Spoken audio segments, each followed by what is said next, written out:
नमस्कार मित्रों, अतुल आश्रम में आपका स्वागत है। वाजपेयी जी केवल बड़े नेता ही नहीं थे, एक बहुत अच्छे कवि थे और उन्होंने बहुत ही उत्साहवर्धक और उद्बोधक कविताएं लिखी है, जिनमें उनकी एक कविता मुझे बहुत पसंद है। हार नहीं मानूंगा, रार नहीं ठानूंगा, काल के कपाल पर लिखता मिटाता हूं, गीत नया गाता हूं। टूटे हुए तारों से फूटे वासंतीश्वर, पत्थर की छाती में उग आया नव अंकुर। झरे सब पीले पात, कोयल की कुहुक रात, प्राची में अरुणिमा की रेख देख पाता हूं, गीत नया गाता हूं, गीत नया गाता हूं।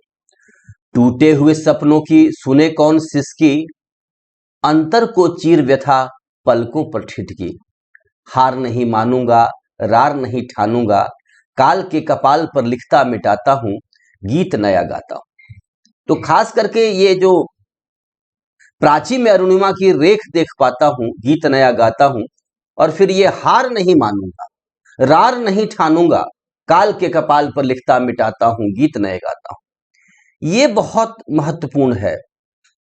हार नहीं मानूंगा, रार नहीं ठानूंगा, काल के कपाल पर लिखता मिटाता हूं, गीत नए गाता हूं। तो बात यह है कि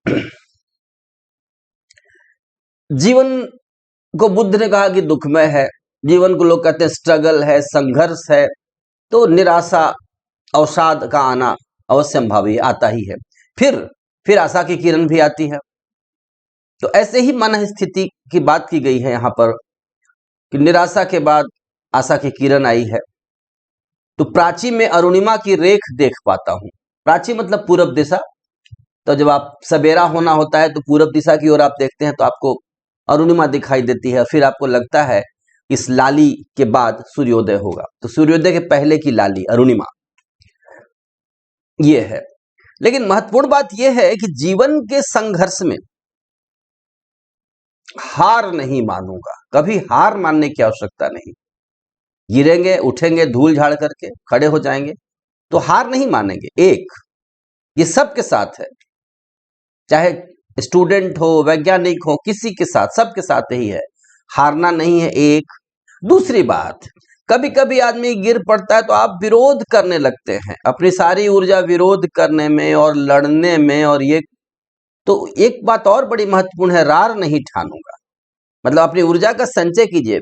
व्यर्थ के बकवास में, व्यर्थ के संघर्ष में रार ठान करके अपनी ऊर्जा का अपव्यय मत कीजिए, उसका संचय कीजिए। हार नहीं माने ये अलग बात है, लेकिन बेमतलब के फसाद और युद्ध की आवश्यकता नहीं है। अपने लक्ष्य पर ध्यान होना चाहिए। हार नहीं मानना है, रार नहीं ठानना है, किसी तरह का विवाद नहीं करना है।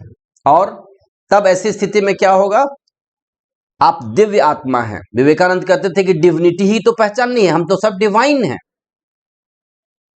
तो फिर जो डिवाइन है, जो ईश्वर अंश जीव अविनाशी है, वो क्या करेगा, काल के कपाल पर लिखता मिटाता हूं। वो काल के कपाल पर कुछ लिखेगा, कुछ मिटाएगा, कुछ नए गीत लिख देगा, कुछ नया विधान करेगा, कुछ नई रचना कर देगा, कुछ नया सृजन करेगा।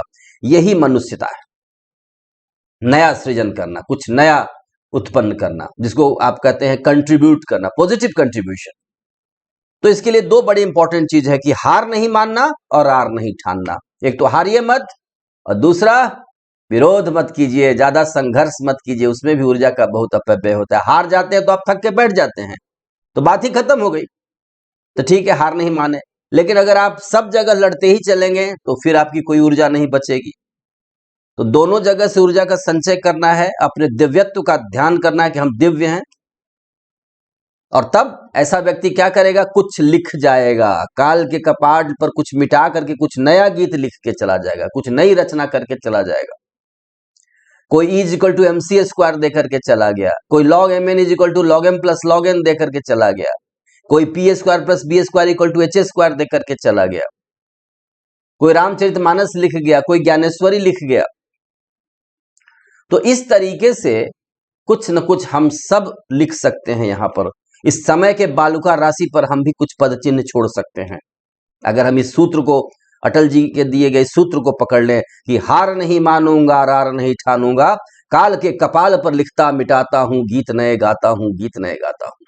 तो सवेरे उठिए और प्राची में अरुणिमा की रेख देख पाता हूं। सबसे पहले पूर्वाभिमुख होकर के अरुणिमा का दर्शन करें, कुछ भजन करें, कुछ प्रार्थना करें और अपने काम में लगें। ये बहुत ही उद्बोधक पंक्ति है और वाजपेयी जी की तो बहुत सी पंक्तियां उद्बोधक हैं। उनकी एक पंक्ति मुझे और बहुत अच्छी लगती है।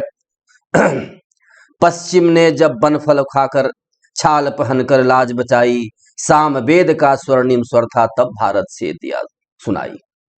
दीप बुझे पश्चिमी गगन के, व्याप्त हुआ बरबर अंधियारा, किंतु चीर कर तम की छाती चमका हिंदुस्तान हमारा। दुनिया के मस्तक पर रोली सा शोभित हिंदुस्तान हमारा।